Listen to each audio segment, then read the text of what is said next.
मैं 23 लाख नहीं, एक्चुअली 1 करोड़ बोलूंगा, क्योंकि उनके साथ साथ उनके पेरेंट्स भी थे। उनके मन में एक होप थी, एक आशा थी कि कुछ ना कुछ हमारे लिए एक रास्ता निकाला जाएगा, बीच का रास्ता निकाला जाएगा। एटलीस्ट अगर सबका नहीं होगा तो नीट क्वालिफाइड स्टूडेंट्स के लिए ही होगा। बट ऐसा कुछ भी नहीं हुआ। हम्म। इवन उन्होंने खुद बोला कि पेपर लीक हुआ है, पटना में हुआ, हजारीबाग में हुआ।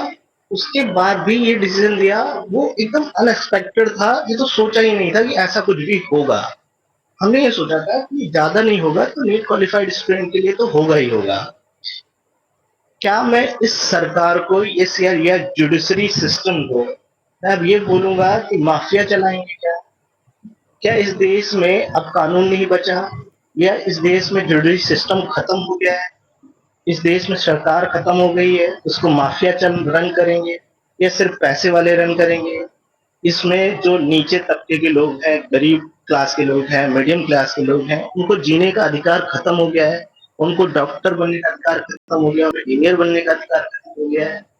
क्या इस देश में अब कुछ नहीं बचा है?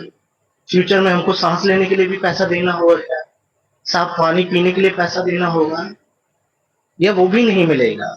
उसके लिए भी हमको किसी माफिया से खरीदना पड़ेगा। और नीट एस्पिरेंट अगर मुझे सुन रहे हैं, जो कि होंगे इस स्पेस में ज्यादा से ज्यादा, तो उनके लिए क्या मैं बोलूं? अब की बार 720 बार, जहां तक मेरा नॉलेज है 650 पे कॉलेज नहीं मिल रहा है। तो अब की बार मैं उनके हम्म। लिए बोलूंगा, अब की बार 720 बार। एंड सुबह की स्पेस में किसी ने बोला था कि अब की बार संजीव मुखिया सरकार, हमारा नेता कैसा हो, संजीव मुखिया जैसा हो। मैं उस लाइन को बिल्कुल कोट करता हूँ कि हमारा नेता कैसा हो, संजीव मुखिया जैसा हो, जो पैसे लेगा, पेपर देगा। ये हमारे जैसे नीट एस्पिरेंट्स के लिए दुर्भाग्य की बात है कि पहले हम पूरे साल नीट का प्रिपरेशन करें, उसको अपने दिमाग में ढोएं, और हम अकेले नहीं ढोते उसको, हमारे पीछे माँ बाप ढोते हैं। जो बच्चे प्रिपरेशन करते हैं हम्म। कोटा, कानपुर, या जो भी इंडिया के, वो अकेले प्रिपरेशन नहीं करते, उनके साथ साथ उनके माँ बाप लगते हैं, उनका पैसा लगता है, उनकी मेहनत लगती है। वो उसको अपने दिमाग में पूरे साल ढोते हैं। फाइनली वो डे आता है जब हम एग्जाम देते हैं, तो हमको लगता है हम रिलैक्स करेंगे, थोड़ा सा अपने आप को रिलैक्स देंगे। लेकिन जैसे एग्जाम हॉल के बाहर आते हैं, पता चलता है एग्जाम दी। और फिर हमारे दिमाग में एक नया प्रेशर आता है, अब हमको धरना देना है, सुप्रीम कोर्ट जाना है। वो तो विवेक सर जैसे लोग हैं जो थोड़ा सा बैकग्राउंड पे सपोर्ट करते हैं कि चलो नहीं, तुम मत जाओ, मैं तुम्हारे बेhalf पे लड़ूंगा। और वो लड़ते भी हैं। लेकिन क्या फायदा? आज इस सिस्टम से वो स्टूडेंट्स भी हारे, उस इस सिस्टम से नहीं जीत पाए ना। It black day of not only NEET aspirants, ये उन सब एस्पिरेंट्स के लिए है जो किसी भी चीज की प्रिपरेशन कर रहे हैं।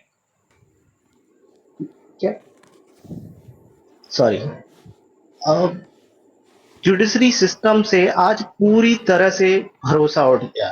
इतना प्रोटेस्ट, इतना ज्यादा आंदोलन, इससे पहले मैंने अपनी लाइफ में कभी नहीं देखा किसी एग्जाम के लिए, किसी भी एग्जाम के लिए। एंड फाइनल मेरी जो 2 लाइनें हैं वो निदम पारा सर के लिए। Heads of this man, heads of this man. उसको इतना इंसल्ट किया, उसको यहां तक बोल दिया कि तुमको सिक्योरिटी बुला के बाहर फेंकवा देंगे। And after 2 minute he back, और पूरी एनर्जी के साथ आया बंदा, और उसने पूरे सुप्रीम कोर्ट पे हिला दिया। सच्चाई के लिए लड़ रहा था वो। उसके आंखों में आंसू थे उस टाइम पर। आई डोंट नो वो आज की रात सुकून से सो पाएंगे या नहीं सो पाएंगे। लेकिन उनको एक मेरी तरफ से सल्यूट है। इस over to you Vivek sir. हम्म। सही बात है। बात तो सही है कि ब्लैक डे है जुडिशरी के लिए, तो हम कुछ ज्यादा बोल नहीं सकते। बट मेडिकल के छात्रों के लिए काला दिवस है, क्योंकि इतनी बड़ी मूवमेंट और इतनी बड़ी लड़ाई ग्राउंड से लेके कोर्ट रूम से लेके मीडिया तक लड़ी गई, और लास्ट में निष्कर्ष कुछ नहीं निकला। हम यथावत वहीं पर हैं जहां से हमने शुरुआत करी थी। कुछ भी निष्कर्ष नहीं निकल के आया। अभी मैं चाहता हूँ कि कोई अभी यहाँ पे लेजेंड है, डॉक्टर अनु है, वो बोलना चाहते हैं तो कुछ बोल सकते हैं। सर आवाज आ रही है क्या? सर हाँ, आवाज आ रही सर है। मैं ये कहना चाहूंगा कि सर सुप्रीम कोर्ट अपने ही स्टेटमेंट से पीछे हट रहा है। सर सुप्रीम कोर्ट ने 4-5 स्टेटमेंट्स बोले थे पहले के। पहले उन्होंने बोला था कि अगर 0.001% की सेंसिटी हट हुई है, we will take some action, but action are not taken yet. अपने इस बात से सुप्रीम कोर्ट हम्म, पीछे मुक रहा है। सेकंड, उसने ये कहा था कि सिस्टमिक फेलियर प्रूफ होगा तो we will cancel the examination. इतने सारे सिस्टमिक फेलियर बताने के बावजूद सुप्रीम कोर्ट ने कोई एक्शन नहीं लिया और एनटीए को क्लीन चिट दी है। और इवन सीबीआई ऑफिसर्स ने कहा था कि मोबाइल डिस्ट्रॉयड हो गया है, तब भी सुप्रीम कोर्ट ने एक बार ये नहीं सोचा कि अगर एक मोबाइल भी डिस्ट्रॉय हो जाता है तो उस मोबाइल से कितने लोगों को पेपर गया होगा। That clearly shows how corrupted the hmm, court is, sir. This is very unfortunate for the Indian judiciary system. कि आज जो हुआ है, very unfortunate. Even WhatsApp is involved. Even the timing of leak is also sufficient.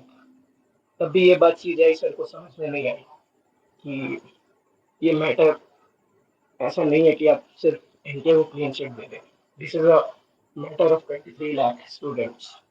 उन्होंने इतना easily और बिना कुछ सोचे समझे हुए ऑर्डर पास कर दिया। आई डोंट नो क्या हुआ, प्रेशर आया फिर क्या हुआ, बट ये जो हुआ है डेफिनेटली बहुत अनफॉर्चुनेट है और बहुत ज्यादा गलत है। और 23 लाख बच्चों का आज आज इमोशन के साथ खेला गया है। हम्म। मुझे नहीं लगता कि इससे बुरा आज के टाइम में कुछ हो सकता है फॉर अ स्टूडेंट। और कोई कुछ बोलना चाहता है तो अनम्यूट करके अपने आप को बोल सकता है। सर रिव्यू पिटीशन नहीं डाल सकते हैं क्या, क्योंकि कोई जजमेंट नहीं आई। एटलीस्ट 2 लाख का तो पेपर हो सकता है ना रिव्यू पिटीशन के थ्रू। नहीं, नहीं, नहीं, रिव्यू पिटीशन में सुनवाई नहीं होती है। 99% केसेस में रिव्यू पिटीशन रिजेक्ट हो जाती है। उसमें हमें सिर्फ लिखित तौर पे एक पिटीशन भेजना होता है, जज उसको पढ़ते हैं। यदि उन्हें समझ में आता है कि हाँ मैटर सही है तो ही वो सुनवाई का मौका देते हैं, अदरवाइज वो एक्सेप्ट नहीं करते और बाद में खारिज हो जाती है। तो रिव्यू किसके पिटीशन सामने सर मेरे हिसाब से पटकेंगे आप? रिजेक्ट। किसके सामने सर पटकेंगे? वही जज, वही कोर्ट? कहाँ सर पटकेंगे? वही सीबीआई? वही नथिंग विल। सीजीआई तो अब जाएंगे। रिव्यू पिटीशन अब कारगर नहीं होगा।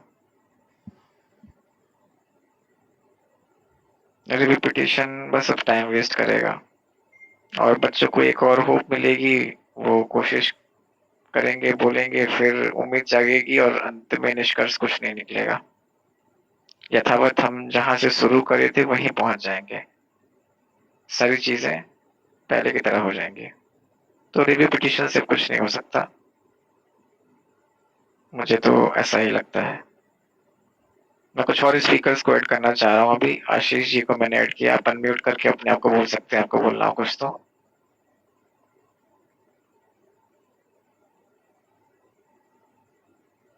शायद चले गए हैं। हाँ, स्पीकर पे आशीष जी हैं, आप अनम्यूट करके बोल सकते हैं अपने आप को। आप लोग से जुड़ा नहीं था, किसी मित्र ने लिंक भेजा तो मैं आपसे जुड़ा। मैं एक पेरेंट्स हूँ, मेरी बेटी एग्जाम दी थी और आपको बहुत बहुत हम्म, आभार और धन्यवाद। आपने लीड किया, लीड करने के लिए भी कोई आज तैयार नहीं था। मैं 3 दिन से कंटिन्यूअसली सुप्रीम कोर्ट का हेयरिंग सुन रहा था और मैं एक कंक्लूजन पे हम्म, निकला। बहुत दुख हुआ कि मात्र एक बहस जो भी हो रही थी गवर्नमेंट के पक्ष से या जो भी वहां पे डिसीजन निकल के आ रहा था, मुझे ऐसा फर्स्ट डे से ही फील होने लगा कि एनटीए को बचाने के लिए और पेपर रीनीट नहीं कराने के लिए बहस हो रहा है। मात्र एक खाना पूर्ति हो रहा था सरकार की तरफ से और बार बार फोकस इस बात का। मुझे सबसे ज्यादा दुख तब हुआ जब 1,08,000 स्टूडेंट के बारे में गवर्नमेंट ने अपना पक्ष रखा कि उतना ही कैंडिडेट सिर्फ जाते हैं।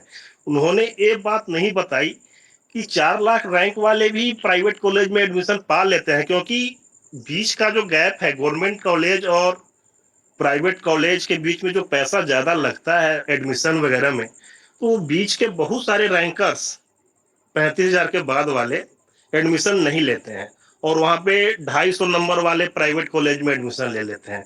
तो 164 आपका बहुत अच्छा विचार था कि जो कट ऑफ पार कर रहे हैं उनका नीट ही नीट होना चाहिए, लेकिन रखा ही नहीं गवर्नमेंट ने, तो 1,08,000 पे जाके अटक के, और एक ही मुझे लगा कि बस एनटीए को बचाया जा रहा है। और बहुत दुख है, नीट ही नहीं बहुत सारे ऐसे एग्जाम होंगे।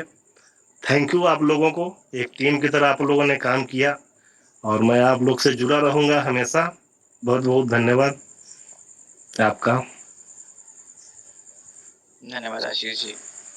अभी मैंने किसी एक एस्पिरेंट की रिक्वेस्ट एक्सेप्ट करी है।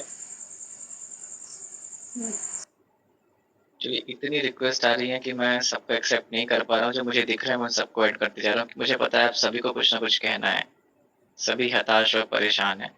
नीट 2024 आज आपसे सुबह बात हुई थी, अब आप अनम्यूट करके बोल सकते हैं अपनी बात। सर सब सही बताऊं तो सर मेरे 670 मार्क्स हैं और मेरा आज फिजिक्स वाला क्वेश्चन से भी इम्प्रूव हो जाएगा, लेकिन सर मुझे पहले दिन से ही सेटिस्फेक्शन नहीं था कि क्या हो रहा है। और मुझे ऐसा लगता है सर गलती हम लोग की ये हुई कि हम लोग 5 मई के बाद सब अपने सेल्फिश की वजह से थे कि अच्छा हो गया है, कुछ होगा देखा जाएगा। केवल सर आप रियल हीरो बन के केवल आप ही थे पूरे, जहाँ तक मैं समझ पा रहा था कि आप ही आवाज़ उठा रहे थे। और जब 4 जून आया सर, रिजल्ट जब आया तो देखने कुछ समझ नहीं आया सर। और दूसरी बात सर, हमें समझ नहीं आया सर, हुड्डा सर को इतना टाइम क्यों मिला सर, ये मुझे समझ नहीं आया सर। मेरा भी सवाल यही है, मैंने ट्वीट करके यही सवाल पूछा है कि एक विशेष व्यक्ति को आपने इतना ज़्यादा क्यों समय दे दिया? क्योंकि कई यहाँ पर और भी लोग थे जो समय चाहते थे, अच्छा पक्ष रख सकते थे। हमारे साथ तो ट्रेजेडी पे ट्रेजेडी हो रही है पहले दिन से, जब से हमने केस उठाया है। और आज भी वही हुआ कि हमारे एडवोकेट ने कोशिश करी लीक वाले मैटर पे, जहाँ पे हुड्डा नहीं बोल पा रहे थे, बोलने की, और सीजीआई ने रोक दिया। और सर खैर उन्होंने अगेन कम बैक और किया। सर सर, और सर बोलिए। विड्रॉ सर, ये जो कोचिंग के सब लोग अच्छे अच्छे बन रहे थे सर, सब लोगों ने केस विड्रॉ कर लिया, जो बड़े बड़े वकील थे वो भी सब कहीं दिखे नहीं सर। तो क्या सर गेम प्लान की तरह जैसे था कि पूरा यूज किया गया मूवमेंट को?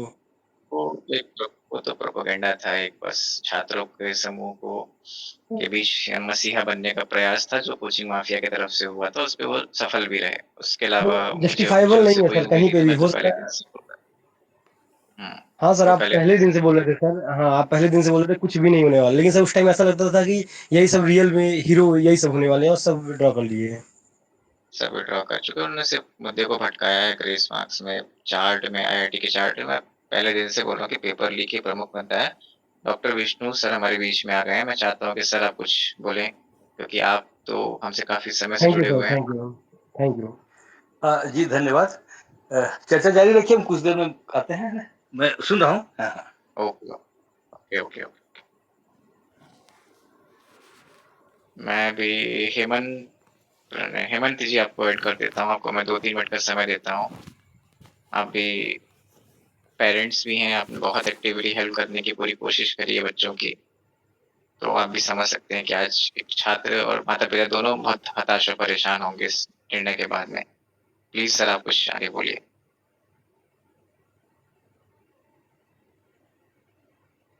हेमंत जी आप अपने आप को अनम्यूट कर सकते हैं, आपको स्पीकर बना दिया है। जी धन्यवाद सर। विष्णु सर बोलिए आप।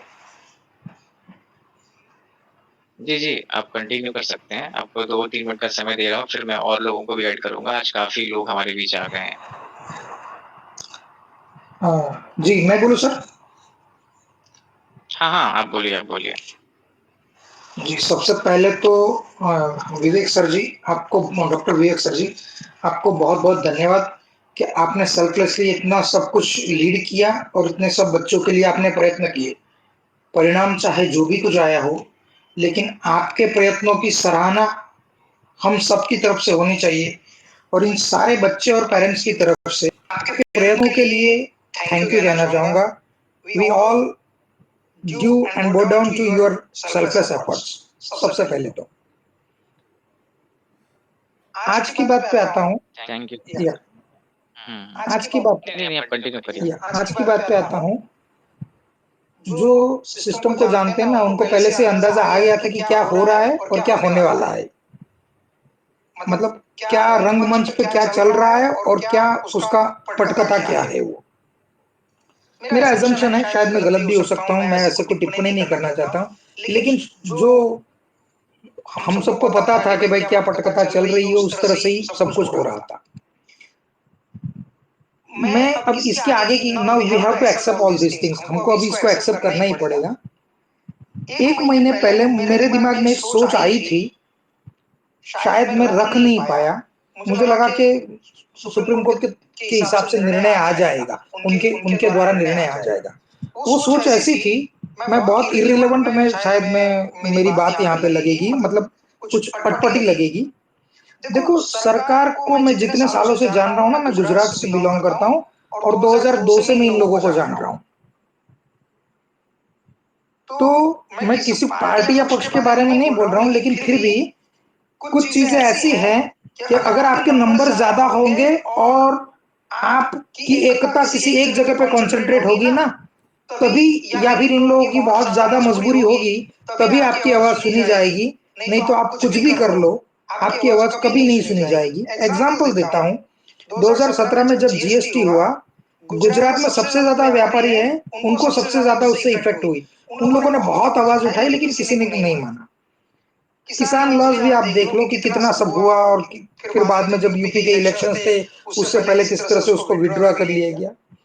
तो 1 महीने पहले मुझे शायद ऐसा लगा था कि ये सरकार सुनने वाली नहीं है। जब सब कुछ हो रहा था, 15-20 दिन हो गए इलेक्शन को, रिजल्ट आने के बाद सब कुछ स्वेरिंग इन हो गई, तब मुझे ऐसा लगा कि शायद स्टूडेंट्स ने ऐसा करना चाहिए था, शायद, आई एम नॉट श्योर, लेकिन शायद मुझे ऐसा तब लगा था कि सारे स्टूडेंट्स, क्योंकि अभी गुजरात में लोकसभा इलेक्शन के पहले राजपूत कम्युनिटी ने यही किया कि वो लोग 100, 200, 500, 1000 की इसमें खड़े हो जाते थे और ओथ लेते थे कि आज के बाद हम इस पार्टी को वोट नहीं देंगे, हमारी कम्युनिटी।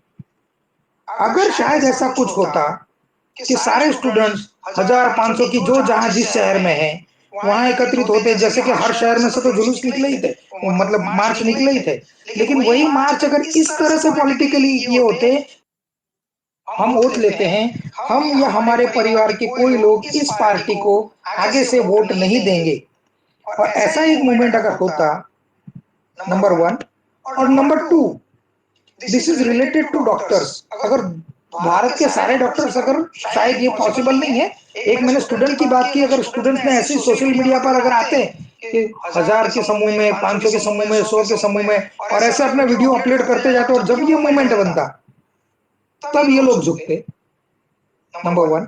नंबर 2, सारे डॉक्टर्स जो है, मैं ये इसलिए बोल रहा हूँ क्योंकि ये आज हुआ है ना, ये साल के बाद, 2 साल के बाद, आज यूजी में हुआ, कल पीजी में होगा, रेसिडेंस डॉक्टर्स के साथ होगा, जो डॉक्टर्स ऑलरेडी प्रैक्टिस कर रहे हैं उनके साथ होगा, अभी कल भी पुलिस की मारपीट की घटना कुछ दिल्ली में कहीं पे भी हुई थी। तो अगर सारे डॉक्टर्स, मैं बहुत रिलेवेंट, बहुत बहुत लार्ज स्केल पे बात कर रहा हूं, मैं शायद सब कुछ समझ पाए तो जब भी ऐसा कुछ होगा ना, जब तक यूनाइट नहीं होंगे, अगर सारे डॉक्टर्स एक साथ मिलकर अगर ऐसा करते कि जब तक आप ट्रांसपेरेंटली किसी भी एजुकेशन सिस्टम में मेडिकल एग्जाम को आप ये नहीं करेंगे हम स्ट्राइक पे चले जाएंगे all over India accept emergency, तब ये लोग झुकते। ये 2 पॉइंट है जो हमको फ्यूचर के लिए शायद, अगर अगर मतलब अनफेयर के लिए, हम तो किसके लिए आवाज उठा रहे, एक एग्जाम हो भी जाती तो क्या फर्क पड़ने वाला था, फर्क तो सिर्फ इतना ही पड़ता ना, जो 720 ला रहा है, जिसने ऑलरेडी 720 लाए है वो 705 लाता, और जो ऑलरेडी अनफेयर मीन से जिसने 715 लाए है वो सिस्टम में से निकल जाता। जो ऑलरेडी मेरिटियस है, जो जिसने जिसने पढ़ाई की है, वो 720 की जगह 705 लाता, तो ऑलरेडी कचरा तो साफ हो जाता, उसका रैंक तो उल्टा सुधरने ही वाला था, 705 में भी उसका रैंक सुधरने वाला था। समझ रहा हूँ सर। हेमंत जी, मैं आपको रोकना चाहता हूँ। गोविंद गोविंद मिश्रा बहुत देर से बोल रहे हैं, फिर आप फिर से दोबारा कंटिन्यू करिएगा इस चीज को। गोविंद, आप अनम्यूट करके बोल सकते हैं, आपको स्पीकर बना लिया है। सर जी भी इनको बोल लेने दीजिएगा, मैं आगे बोल देता हूँ फिर। नहीं, आप कैरी ऑन करिए, हम लोग बीच में स्विच करते रहेंगे माइक। आप बोलिए। आपका मैंने मैसेज अभी देखा।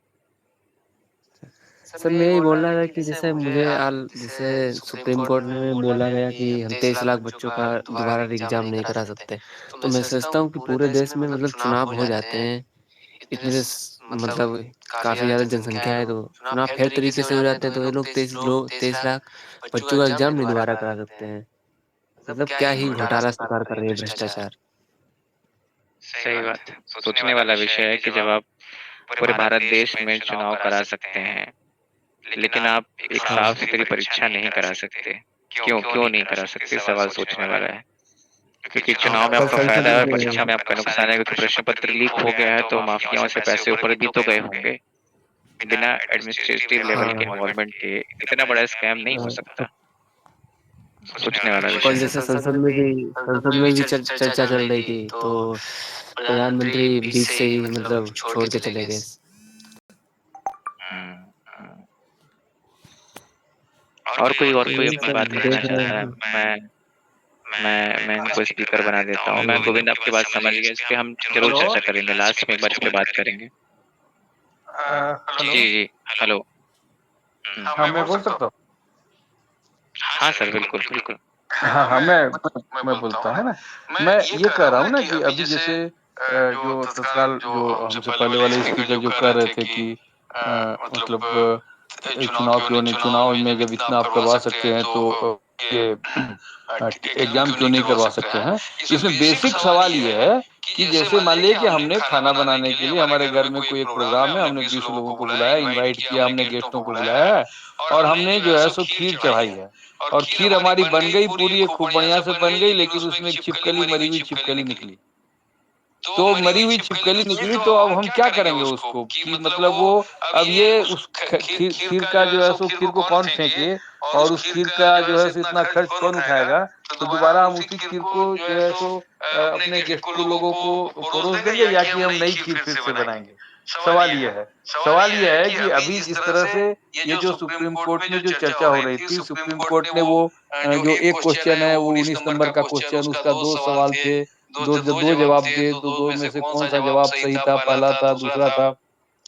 ये सारी चीजें जो पूछी जा रही थी, ये तो वही हुआ ना भाई कि आपकी जो पूरी की पूरी खीर में आपका जो है सो मछली मरी मरी हुई छिपकली निकली है और आप उसमें ये टेस्ट कर रहे हैं कि अच्छा उसमें इलायची दाना थोड़ा सा और डाल दें अगर तो टेस्ट बढ़ जाएगा, थोड़ी सी चीनी और मिला दें चाहे तो मिठास थोड़ी बढ़ जाएगी। तो ये तो मजाक हो गया पूरा, ये जो सिस्टम है उस पूरे सिस्टम का मजाक है।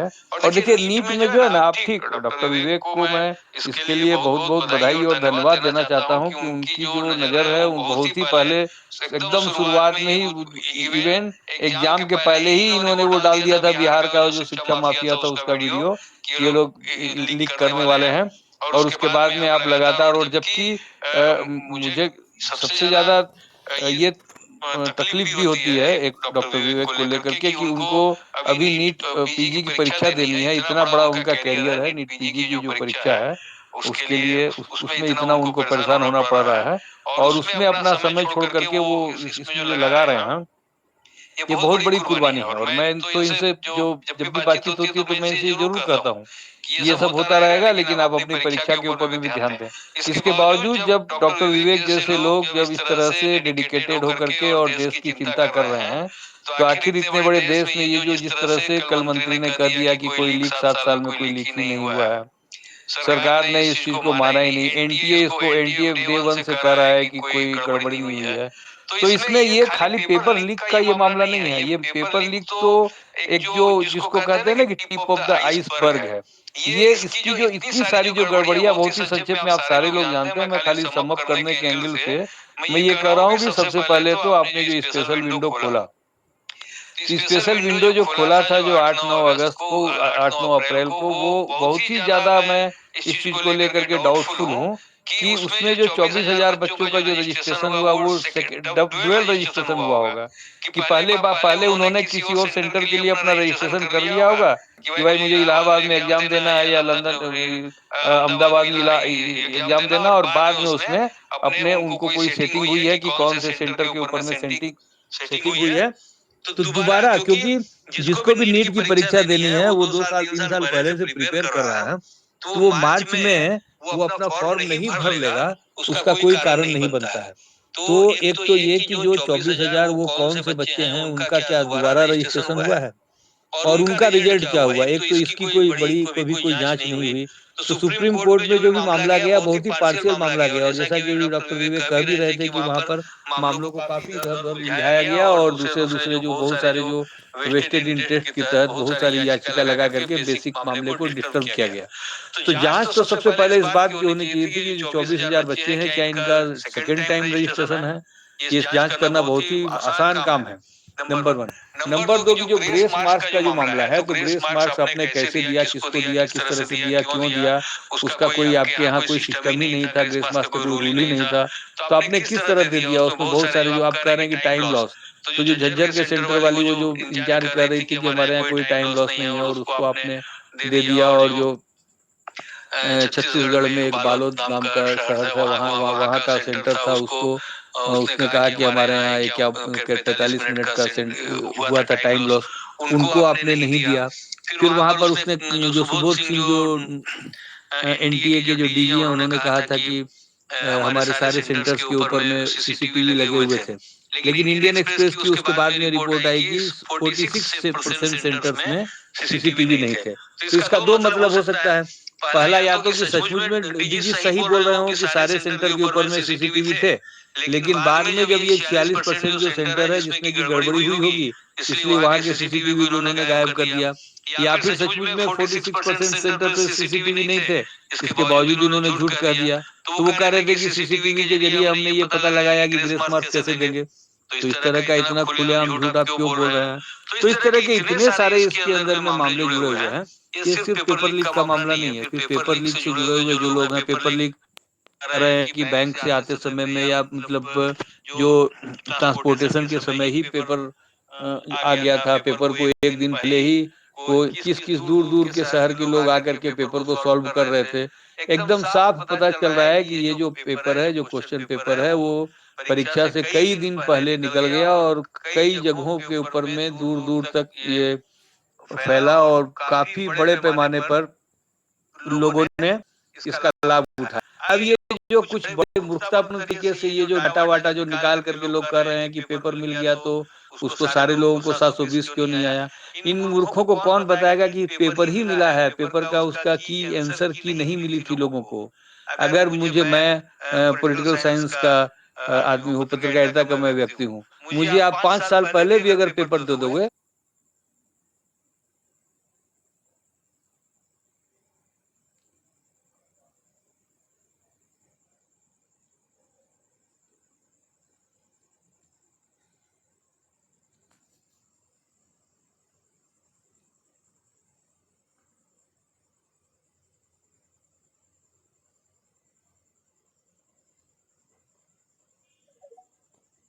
तो 5 साल के बाद भी मैं 720 में से को करना चाहिए था। और इसमें जो सबसे दुख की बात है, देखिए पॉलिटिक्स को हम लोग अभी सामने में नहीं लाए, हम लोग इसको चुनाव से, राजनीति से, वोट से, पार्टी से न जोड़े, हम लोग इसको सिस्टम की बात करें कि इस मामले में होना क्या चाहिए था। किसी भी मामले में होना ये चाहिए कि जो सरकार का क्या काम है, सरकार का काम है, पहला काम है कि वो पवित्र तरीके से परीक्षा कराए। नंबर 2 कि उसमें किसी भी तरह की अगर कोई गड़बड़ी हो तो उस गड़बड़ी को वो ढके नहीं, रोके नहीं, उसको जो गलत करने वाले लोग हैं उनको पकड़े। उसके लिए सरकार की बहुत सारी एजेंसीज हैं, उस एजेंसीज को लगा करके और जो गलत करने वाले लोग हैं उनको पकड़े, और पकड़ करके सरकार का ये काम है कि वो कोर्ट के सामने में कल्प्रिट को पेश करे और कोर्ट से ये कहे कि देखिए साहब, इसने चोरी की है, इसको कोर्ट सजा दे। यहाँ क्या हुआ? यहाँ हुआ ये कि पहले ही दिन से ये लोग कह रहे हैं कि कोई गड़बड़ी नहीं हुई है। बिहार पुलिस ने जो मदद मांगी, बिहार पुलिस को मदद नहीं की। ये लोग कह रहे हैं कि हमारी कोई गड़बड़ी नहीं है, सब कुछ पाक साफ है। और इसका मतलब ये हुआ कि सरकार खुद ही सारी चीजों को ढक रही है। तो कोर्ट के पास में तो एक्सपर्टीज नहीं है ना, कोर्ट को तो नहीं मालूम है। जो जांच करने वाली एजेंसीज है वो सरकार के पास में, वो कोर्ट के पास में नहीं है। और कोर्ट की बहुत सारी लिमिटेशंस हैं, कोर्ट के पास में 50 तरह के काम है। कोर्ट को ये फुर्सत नहीं है कि वो हर चीज के ऊपर में अपनी टांग अड़ाता चले, और उनको अपनी जो सुखद जिंदगी है उसको कोई बहुत ज्यादा उसमें खलल डालने की उनको उनकी कोई बहुत ज्यादा तमन्ना नहीं है। तो वही हुआ कि जब कोर्ट ने जब इस तरह की जब तीखी तीखी बातें करना शुरू की, उसमें समझ में आ गया था कि ये मतलब जो गरजने वाले जो बादल होते हैं वो बरसते नहीं है ना। ये पूरा सिस्टम का फेल्यूर है, और ये बहुत ही दुखद है। हम लोगों को इस पर विचार करना चाहिए कि एक नया सिस्टम, इस तरह के सिस्टम को कैसे ठीक किया जाए जिसमें कि जो सरकार और मैं नीट का शुरू से देख रहा हूँ, जब इन बंदों को अपना पेपर दोबारा करने की प्रोविजन दी थी, तब सुप्रीम कोर्ट ने खुद कहा था कि बाकी बच्चों ने कोर्ट में अप्लाई नहीं किया, इसलिए हमने 1563 बच्चों को परमिशन दे दी। अब आप बताइए कि किन बच्चों ने अप्लाई किया, किन बच्चों ने प्रोटेस्ट किया, किन्होंने कोर्ट में गए हैं, बच्चे पेपर देंगे कोर्ट में, इन्होंने कंटेम्प्ट ऑफ कोर्ट तो एनटीए ने खुद ही किया, उसके ऊपर किसी ने कोई बात नहीं की। उसके बाद दूसरी बात ये आती है कि जब सुप्रीम कोर्ट डिसाइड कर रहा है कि भाई हुआ मतलब आधा अधूरा जस्टिस दे, किस प्रेशर में इन्होंने दिया है? इनके अपने खुद के नहीं है, इनको पता नहीं ये कैसे हमारे आ रहे हैं, जो मरीजों का इलाज करने में जान दे, जो चोरी चकारी से वो आगे जाके भी चोरी चकारी करेंगे। इन सब मंत्रियों का एनटीए वालों का फाइनेंशियल ऑडिट होना चाहिए, इनकी और एनटीए को कितना पैसा मिला, इन्होंने प्रॉपर्टी ली, सब कुछ क्रिस्प एंड फाइन क्लियर होना चाहिए। दूसरी बात ये मैं कहना चाहता हूँ आप से, अब इन्होंने सुप्रीम कोर्ट के जजों ने फैसला दे दिया, ये फैसला सब पे बाइंडिंग, अब हम इसके ऊपर कुछ चर्चा नहीं, कुछ कीमतों परंतु नहीं कर सकते,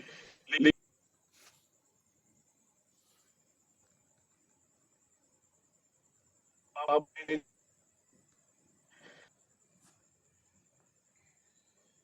ऐसे